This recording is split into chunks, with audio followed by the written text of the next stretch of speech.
ဘောလုံးသမားတစ်ယောက်ဖြစ်လာဖို့ဆိုတာအသက်9နှစ်10နှစ်အရွယ်ကလေးကအကယ်ဒမီတွေမှာတေချာလေ့ကျင့်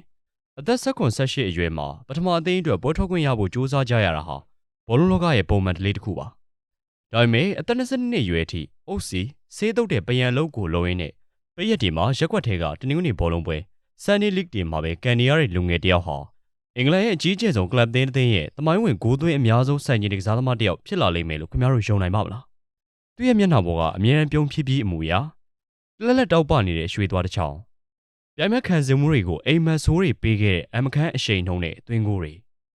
အာဆင်နယ်ပရိသတ်တွေကတော့သူ့ကို Righty လို့ချစ်စနိုးခေါ်ကြပါတယ်သူကတော့မျိုးစေ့ချနောက်ကျပေမဲ့အသေးပွင့်တွေအဝေးစားဆုံးတီးပွင့်ပြခဲ့တဲ့လှပသောဘောလုံးပညာရှင်ကျွန်တော်ချန်ပီယံကော်နာရဲ့အာဆင်နယ်အကြီးအကျယ်ဆုံးစားသမားများစီးရဲ့နံပါတ်4နေရာမှာရပ်တည်နေတဲ့ဂန်ဝင်တိုက်စင်မှု ER Right ပဲဖြစ်ပါတယ်ဒီနေရာမှာတော့ရှုံးနုံနယ်ကနေပေါက်ဖွာလာပြီးတော့ရွှေအောင်တောက်ပခဲ့တဲ့ARI ရဲ့ရုပ်ရှင်ဆန်ဆန်ဘဝဇာတ်ကြောင်းကိုစိတ်ဝင်စားဖွယ်တင်ဆက်ပေးတော့မှာဖြစ်ပါတယ်။1963ခုနှစ်လန်ဒန်မြို့တောင်ပိုင်းကဆင်းရဲတဲ့မိသားစုတစ်ခုမှာ ARI ကိုမွေးဖွားခဲ့ပါတယ်။သူ့ရဲ့ကလေးဘဝဟာချောမွေ့မှုမရှိခဲ့ပါဘူး။အဖေဖြစ်သူကဆုံးခွာသွားခဲ့ပြီးတော့မိတွေဖြစ်သူရဲ့ကြမ်းတမ်းတဲ့အုပ်ချုပ်မှုအောက်မှာကြီးပြင်းခဲ့ရပါတယ်။ ARI အတွက်တစ်ခုတည်းသောထွက်ပေါက်ကတော့ဘောလုံးကန်ခြင်းပါပဲ။ဒါပေမဲ့ဆေကျော်သက်ရွယ်မှာ professional club တွေရဲ့လူရွေးပွဲတွေကိုအကြိမ်ကြိမ်တွားရောက်ရှင်ပြိုင်ခဲ့ပေမဲ့အရက်ပူလုံးနဲ့ပိန်လုံးနဲ့ဆိုတဲ့အကြောင်းပြချက်တွေနဲ့အမြဲတမ်းပယ်ချခံခဲ့ရပါတယ်။အသက်20ကျော်လာတဲ့အထိဘောလုံးသမားဖြစ်ဖို့အိမ်မက်ကဝေဝါးနေစေပါ။ ARI ဟာနေဘက်မှာဆောက်လုပ်ရေးလုပ်ငန်းခွင်တွေမှာအုပ်စီဆေးသုံးပယံလုပ်တွေကိုပင်ပန်းလုပ်ကိုင်နေတနင်္ဂနွေနေ့တွေမှာတော့ Sunday League လို့ခေါ်တဲ့အပျော်တမ်းရက်ကွက်ဘောလုံးပွဲတွေမှာသာဝင်ကန်နေခဲ့ရပါတယ်။အဲဒီချိန်ကာလအတွင်းမှာပဲသူဟာ semi professional တင်းတင်းဖြစ်တဲ့ Greenwich Borough မှာဝင်ရောက်ကစားခွင့်ရရှိခဲ့ပြီးတော့သူ့ရဲ့အရေးချင်းတွေကိုတဖြည်းဖြည်းပြသလာနိုင်ခဲ့ပါတယ်။အဲဒီချိန်မှာသူ့ဘဝကိုအောက်ခြေထိထိုးကျသွားစေမယ့်အမှားတစ်ခုကိုကျူးလွန်ခဲ့ပါတယ်။ကားအမှားကမရှိဘဲကောင်းမမှုဒဏ်ကြီးမဆောင်မှုတွေကြောင့် ERI ဟာ Asian Prison Chelmsford အကျဉ်းထောင်မှာ14ရက်ကြာထိန်းသိမ်းခံခဲ့ရပါတယ်။ထောင်ထဲကကြေးမြောင်းတဲ့အခန်းလေးမှာငိုကြွေးနေ ERI တယောက်သူ့ကိုယ်သူဂရီးတစ်ခုပေးခဲ့ပါတယ်။ငါဒီထောင်ထဲကထွက်သွားရင်ငါဘဝကိုအတိတ်ပဲရှိအောင်နေတော့မယ်။ဘောလုံးကိုပဲအသေးလဲကန်တော့မယ်ဆိုတဲ့ဂရီးပါပဲ။အဲ့ဒီအကျဉ်းထောင်ရက်တူလေးဟာ ERI ဆိုတဲ့ဂန်ဝင်တိုက်စစ်မှုကြီးကိုမွေးဖွားပေးလိုက်တဲ့အကျိုးကွေ့တစ်ခုဖြစ်လာခဲ့ပါတယ်။1985ခုနှစ်အသက်22နှစ်အရွယ် professional ဘောလုံးသမားတစ်ယောက်စတင်မှုအလွန်နောက်ကျနေတဲ့အရွယ်မှာတော့ကံကြမ္မာကသူ့ကိုမျက်နှာပေးလာခဲ့ပါတယ်။ Crystal Palace အသင်းကကင်းတောက်တွေဟာရက်ွက်ထဲမှာကန်နေတဲ့ ARI ရဲ့ထူးချွန်မှုကိုမြင်တွေ့သွားပြီးတော့အသင်းနဲ့စမ်းသပ်ကစားဖို့ခေါ်ယူခဲ့ပါတယ်။စမ်းသပ်ကာလမှာတင်သူ့ရဲ့တော်ရိုင်းဒရိတ်ဆန်တကောင်လိုရုံးအားအဆုံးသက်သေးကြောင်းမှုတွေကြောင့် Crystal Palace ကချက်ချင်းပဲ professional စာချုပ်ချုပ်ဆိုခဲ့ပါတယ်။မနေ့ကထိပြန်သမားဘဝကနေဒီနေ့မှာတော့ professional ကစားသမားတစ်ယောက်ဖြစ်လာခဲ့ပါပြီ။ Palace အသင်းမှာ ARI ဟာမိုးကြိုးပြတ်တယ်လို့တောက်ပခဲ့ပါတယ်။ပွဲပေါင်း253ပွဲမှာ119ဂိုးထိသွင်းယူခဲ့ပြီးတော့အသင်းရဲ့သမိုင်းဝင်တိုက်စစ်မှုကြီးတစ်ယောက်ဖြစ်လာခဲ့ပါတယ်။အဲဒီချိန်မှာပဲလန်ဒန်မြောက်ပိုင်းကအေယာမကလပ်အသင်းဖြစ်တဲ့ Arsenal ကသူ့ကိုမျက်စိကျလာခဲ့ပါတယ်။1992ခုနှစ်စက်တင်ဘာလမှာတော့ Arsenal နီးပြ George Graham ဟာအသက်28နှစ်အရွယ်ရှိနေပြီဖြစ်တဲ့ Ian Wright ကိုပြောင်းရွှေ့ကြေးပေါင်2.5 သန်းနဲ့ခေါ်ယူလိုက်ပါတယ်။မီဒီယာတွေနဲ့ပရိသတ်တချို့ကတော့အသက်28နှစ်အရွယ်ကစားသမားတစ်ယောက်ကို2.5 သန်းနဲ့ခေါ်တာမှားယွင်းတဲ့ဆုံးဖြတ်ချက်လို့ဝေဖန်ခဲ့ကြပါတယ်။ဒါပေမဲ့ Ian Wright ကတော့အဲ့ဒီဝေဖန်မှုတွေကိုသူ့ရဲ့ခြေစွမ်းနဲ့ချက်ချင်းပဲပါဇက်ပိတ်ပစ်ခဲ့ပါတယ်။လီဖလားပြိုင်ပွဲမှာ Leicester အသင်းနဲ့စတင်ပွဲထွက်ခွင့်ရခဲ့တဲ့နေ့မှာပဲ Ian Wright ဟာသွင်းကိုသွင်းယူနိုင်ခဲ့ပြီးတော့ရပိုင်းကြာမှာကစားခဲ့တဲ့ Southampton နဲ့ Premier League ပွဲစဉ်မှာလည်း hat-trick သွင်းယူပြီးတော့ hero တစ်ယောက်ဖြစ် Arsenal ကစားသမားဘဝကိုခမ်းနားစွာစတင်နိုင်ခဲ့ပါတယ်။ ARI ရဲ့ကစားဟန်ဟာ Arsenal ပရိသတ်တွေအတွက်တော့မော်ပညာတစ်ခုလိုပါပဲ။အဲဒီခေတ်က Arsenal ဟာခန်းစစ်ကိုအသေးပိတ်ပြီးတော့တကိုးကိုမရှိနိုင်အောင်ကစားတတ်တဲ့ boring Arsenal ပြင်းစရာကောင်းတဲ့ Arsenal လို့နာမည်ကြီးနေတဲ့အချိန်မှာဒါပေမဲ့တိုက်စစ်မှာ ARI ရှိနေတာက Arsenal အတွက်ကြီးမားတဲ့တနက်တလက်တပ်ဆင်ထားသလိုပါပဲ။သူကဘောလုံးရပြီဆိုတာနဲ့ဂိုးပေါက်ကိုပဲမျက်လုံးနဲ့မြင်နေတတ်တဲ့ Born Goal Scorer မွေးရပါဂိုးသွင်းဆက်ပါ။ကိုယ်ရီယာပြင်ဘက်ကနေအဝေးကန်ချက်ပြင်းပြင်းနေဂိုးသမားပေါ်ကနေကြော်ချတဲ့ lob ဂိုးသွင်းကိုအလှတွေနောက်ခံလူတွေကြားတွေကနေမွေးတကောင်လိုရှုံဝင်ပြီးတော့သွင်းတဲ့ဂိုးတွေသွင်းကိုအမျိုးအစားစုံလင်စွာကိုသွင်းယူနိုင်ခဲ့ပါတယ်။ပြိုင်မဲ့ခံစီမှုတွေကသူ့ကိုကြမ်းတမ်းဖြတ်ထုတ်ရင်တော့ဒေါသမထွက်ပဲနဲ့ပြုံးဖြည်းဖြည်းလှုပ်ပြပြီး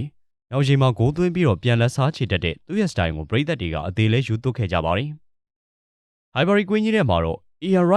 Right ဆိုတဲ့သင်းသားဟာအပတ်စဉ်ဟိန်းထွက်နေခဲ့ပါတယ်။သူဂိုးသွင်းပြီးတိုင်းမှာလက်မနှစ်ဖက်ကိုထောင်ပြီးတော့ပြေးလွှားအောင်မွဲခံတဲ့ပုံစံမျက်နှာပေါ်ကအပြင်ကင်းစင်တဲ့အပြုံးတွေဟာဘောလုံးစားရတာကိုဘလောက်ပျော်ရွှင်နေလဲဆိုတာကိုပြသနေပါတယ် လမ်းဘေးကနေရောက်လာတဲ့သူအတွက်ဒီမြက်ခင်းစိမ်းဟာကမ္ဘာအကောင်းဆုံးစားကွင်းတစ်ခုဖြစ်နေခဲ့ပါတယ်။ ERI ရဲ့အောင်မြင်မှုခီးလမ်းမှာမပါမဖြစ်ပြောရမယ့်သူရဲကောင်းတစ်ယောက်ရှိပါတယ်။အဲဒါကတော့သူ့ရဲ့မူလာတန်းကျောင်းကကျောင်းဆရာဖြစ်သူ Mr. Sydney Picton ပါ။ ERI ငယ်ငယ်မိသားစုအဆင်မပြေမှုတွေကြောင့်ကျောင်းမှာစိုးသွမ်းနေချိန်မှာဆရာ Picton ကသူ့ကိုမရိုက်နှက်ပဲစာသင်ခန်းထဲမှာအထူးတာဝန်တွေပေးပြီးတော့ယုံကြည်မှုတည်ဆောက်ပေးခဲ့ပါတယ်။အရေးကြီးဆုံးကတော့ဆရာ Picton ဟာ ERI ကိုစာသင်ခန်းထဲမှာရော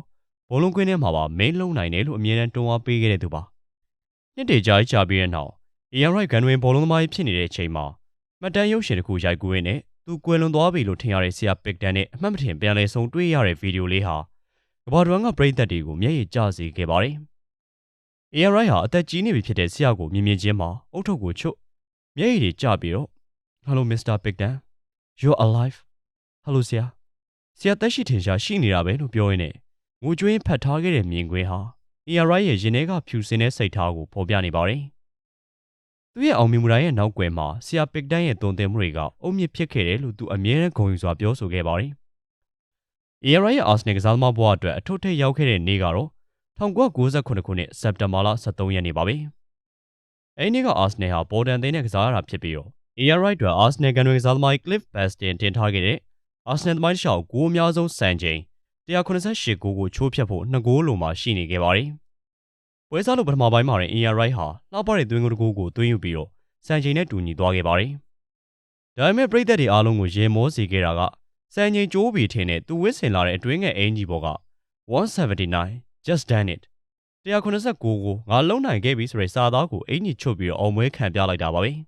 ။တကယ်တမ်းကသူသွင်းတာ188ဂိုးပဲရှိသေးပြီးတော့စံချိန်ကျိုးဖို့တဂိုးလိုနေပါတယ်။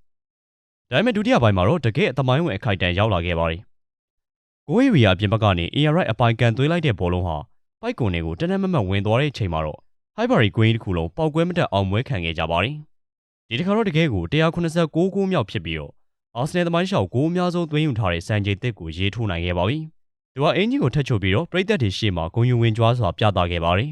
။အဲဒီစံချိန်ကိုနောက်ပိုင်းမှာ Thierry Henry ကပြန်လည်ချိုးဖျက်ခဲ့ပေမဲ့ ERI ရဲ့အဲဒီနေ့ကအောင်ပွဲခံမှုကတော့ Arsenal သမိုင်းမှာအလှပဆုံးပုံရိပ်တစ်ခုဖြစ်ထာဝရကျန်ရစ်နေခဲ့ပါတယ်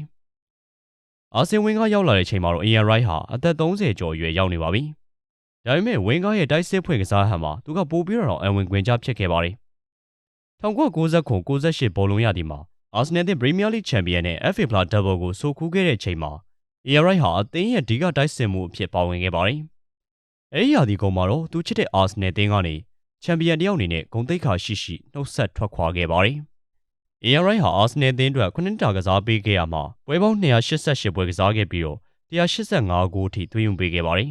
။ပွဲရည်အတွက်နဲ့သွင်းဂိုးချိုးစားကိုကြည့်လိုက်ရင်သူ့ရဲ့ဂိုးသွင်းနှုန်းဘလောက်ကြောက်စရာကောင်းလဲဆိုတာကိုမြင်တွေ့နိုင်ပါတယ်။သူဟာအသင်းအတွက်ဂိုးတွေအများကြီးသွင်းခဲ့တဲ့နှစ်တွေအများကြီးကိုဖျက်ဆီးခဲ့တယ်လို့ဖလားတွေအများကြီးကိုရခဲ့ပေမဲ့ Arsenal ပရိသတ်တွေအတွက် ERI ဟာဖလားတွေထပ်ပိုးပါတယ်။သူဟာဘောလုံးစားခြင်းရဲ့ပျော်ရွှင်မှုကိုကိုစားပြုပါတယ်။ပြန်သမားဘွားကနေထိတ်တန်းတိုက်စစ်မှုတယောက်ဖြစ်လာနိုင်ခဲ့တယ်ဆိုတဲ့မျှော်လင့်ချက်ကိုကိုစားပြုပါတယ်။ကွင်းထဲမှာကိုအသင်းအတွက်အသက်ပေးကစားတတ်တဲ့စိတ်ဓာတ်ကိုကိုစားပြုပါတယ်။ဒါကြောင့်လည်း ERI ဟာ Arsenal အသင်းရဲ့ကြီးကျယ်ဆုံးစားသမားစီးရင်မှာဘယ်တော့မှဖျောက်ဖျက်လို့မရနိုင်တဲ့ဂန်တွင်တယောက်အဖြစ်နံပါတ်4နေရာမှာရပ်တည်နေတာပဲဖြစ်ပါတယ်။ဒီနေ့တော့လောက်ပါပဲဗျာ။ကျွန်တော်ချန်ပီယံကော်နာကနေ Arsenal အသင်းရဲ့အကြီးကျယ်ဆုံးစားသမားတွေကိုဆက်လက်တင်ဆက်ပေးနေအောင်ပါမူ page လေးကို like and follow လုပ်ထားဖို့မမေ့ပါနဲ့ဦး။အားပေးရတဲ့ပရိသတ်များလည်းစိတ်ချမ်းသာခြင်းကိုယ်ကြီးချမ်းသာခြင်းနဲ့ပြည့်စုံကြပါစေလို့ချန်ပီယံကော်နာဝိုင်းတော်သားများကဆုတောင်းပေးလိုက်ပါတယ်။အဆုံးထိကြည့်ရှုပေးတဲ့အတွက်အားလုံးကိုကျေးဇူးတင်ပါတယ်။